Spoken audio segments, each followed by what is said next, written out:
Femme qui aime dire un homme ne me commande pas, j'ai pas besoin d'un homme. Égalité entre hommes et femmes. L'homme n'est pas ton égal, tu ne dois pas te mesurer à lui. On va faire une rétrospection dans la création de l'humanité. La femme a été créée d'une côte de l'homme et la côte de l'homme se trouve ici, donc en bas de l'homme. Premier signe pour te dire que tu ne seras jamais l'égal d'un homme.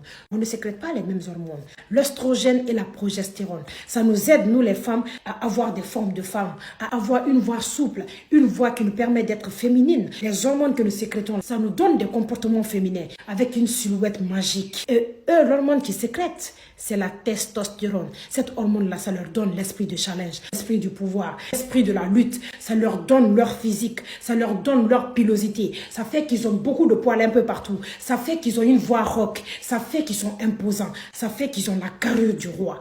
Et donc, tu ne peux pas te comparer à lui. Même la manière dont Dieu nous a créés, ça signifie tout simplement qu'on n'est pas pareil.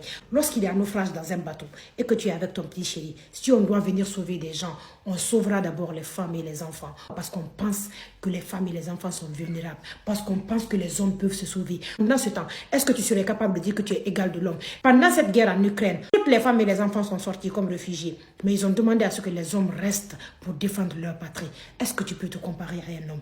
Même les physionomies ne sont pas pareilles. Tu ne peux pas dire que tu n'as pas besoin d'un homme. Tu auras forcément besoin d'un homme. Il ne faut pas être ces personnes piégées par le nouveau système mis en place. Comment peux-tu donner l'opportunité au système, aux organes, aux institutions mis en place pour te comparer à ton homme, pour te mesurer à ton homme, pour te gonfler devant ton homme? Le fait que tu connaisses la place de l'homme dans ta vie fait de toi une très bonne femme. Tu ne peux pas éduquer seul tes enfants. Aucun ovule ne peut faire un enfant. Aucun spermatozoïde ne peut faire un enfant. C'est l'ovule fécondé par le spermatozoïde qui peut donner un enfant. Donc Dieu nous a créés pour que nous ayons besoin les uns des autres. Aucune femme ne doit se mesurer à l'homme. Arrêtons de quitter dans notre culture et nos traditions l'égalité entre les hommes et les femmes. C'est une conception qui n'a rien à faire chez nous. Redonnons la place que nos hommes méritent dans les foyers. C'est seulement nous qui pouvons mettre fin à ça. Arrêtons de rabaisser nos hommes, de diminuer à leur plus petite dose. Ça fait d'eux des gigolos, ça fait d'eux des irresponsables, ça fait d'eux des sadiques. Ils sont révoltés, ils se braquent et parfois ils font du mal parce qu'on essaie de se comparer à eux. Le fait que tu sois à ta place, toi femme, tu deviens chic, tu deviens une femme mystérieuse de façon incommensurable. Ça, c'est une vraie femme africaine.